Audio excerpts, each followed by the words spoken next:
I'm Damien Holbrook from TV Guide Magazine and TV Insider. I am sitting here with the cast and crew from Pennyworth on Epix starting this July. Guys, congratulations. Thank you. All right, so the tale of a young Alfred Pennyworth, Mr. Jack Bannon here.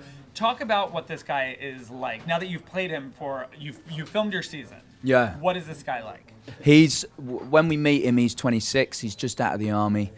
And he's trying to make his way in the world. 60s London, full of hope and optimism, and his dad keeps telling him to, get a proper job and be a butler. He's a strong man with a warm heart, and he's always looking, to do the right thing. And through his past in the army, he has this set of skills that some people find quite useful. Both of them. Both of them, actually, yeah. Okay, so how do these two fall into his orbit?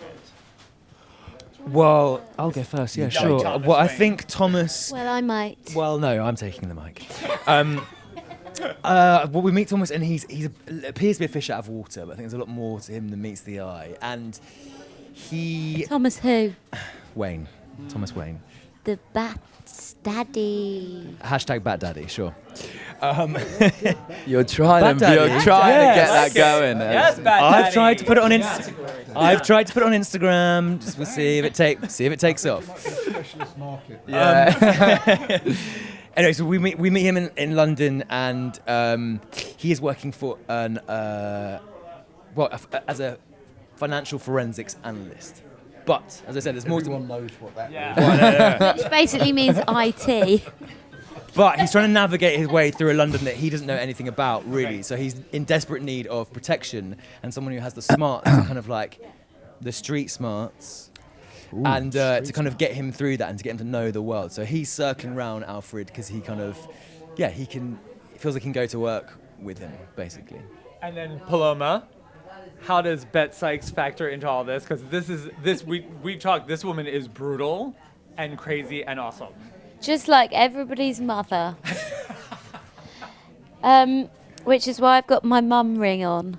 But we spell it differently in England. So she is, I guess, she's a villain. But we also know from having filmed the show that there's a thin line between what makes a villain and a hero. And I think we know that in culture anyway. Everybody who is striving for something in their life believes their cause to be a valid one, an important one, and a just one, even if you have differing opinions to people. So I think there's quite a lot of parallels between Alfred Pennyworth and Bet Sykes, because they both come from a working class background, and they're both inherently sort of been dealt the hand of cards, which means that they have to serve somebody else and not be their own boss. And actually both of them would like to be their own boss, and they're both a bit tormented by the fact that they're not, and they want to elevate themselves above that kind of inevitable end that you would have when you're born into a working class background. I know the feeling. And I just think, there's some great sort of parallels there, but Bet Sykes is kind of like a henchwoman, I suppose, for want of a better word, for another cause. She's She's just hench. She's super hench. There's no gender there, it's just hench. And some people people keep coming up to me saying, oh, she's terrifying and she's evil and all this. And I just get upset because I'm like, well, haven't you thought about what she went through to be like that? And also, it just depends which way you look at it. It's ironic because you're terrifying people when you do that.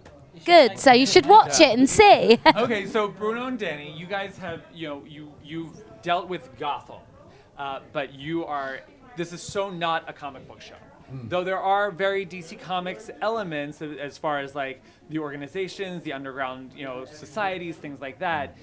You're also doing a 60s London that is kind of out of its own time. You've played around with things. What kind of changes did you make? Like, what kind of London is this? It's the London. I always think about if you were to go into an attic somewhere and find a box and find a record back in the past that had a great compilation of songs from the 80s, 70s, 60s, had airships in it, and we didn't win the war. I was like, yeah, let's do that London.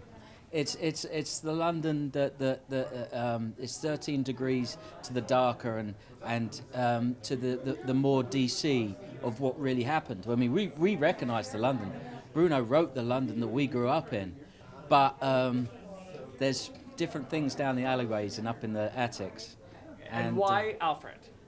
Of all the characters that have backstories that we really have never delved into, why Alfred? I thought it was a chance to do a DC show, a show inside the mythology that didn't actually have to use all the old tropes that we've seen before. This is a show that I think, it should work, and I think it does work for people who have no interest in the Batman world, who don't even like comic books. They will find this show something to watch and enjoy. That was one reason, and the other reason is selfishly, I wanted to do a show in London, as Danny did.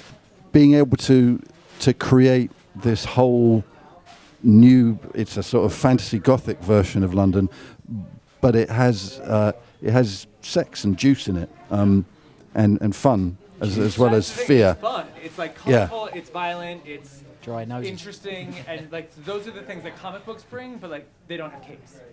You know. Yeah, I've said this before, but Jack would look terrible in spandex and a cape. Yeah, I disagree. You know what? I feel like, you know what? You just Twitter. Get on that. Yeah. Because there's some fan fiction out there that will get you into some spandex. And did you guys set out to we kind of want somebody who's got a little bit of a Michael Caine thing going on? You have to pay some kind of due respect to Michael Caine's version of it. Also, with no disrespect to anyone else who played it, butlers aren't posh. Like Jeremy Irons could not be a butler. Right. Butlers would be working class guys, often soldiers, in fact. So yeah, there's naturally some Caine in it, but there's a bit of Michael Caine in every young, good British actor. Oh, okay. Congratulations, guys. You have a little bit of Michael Caine in you.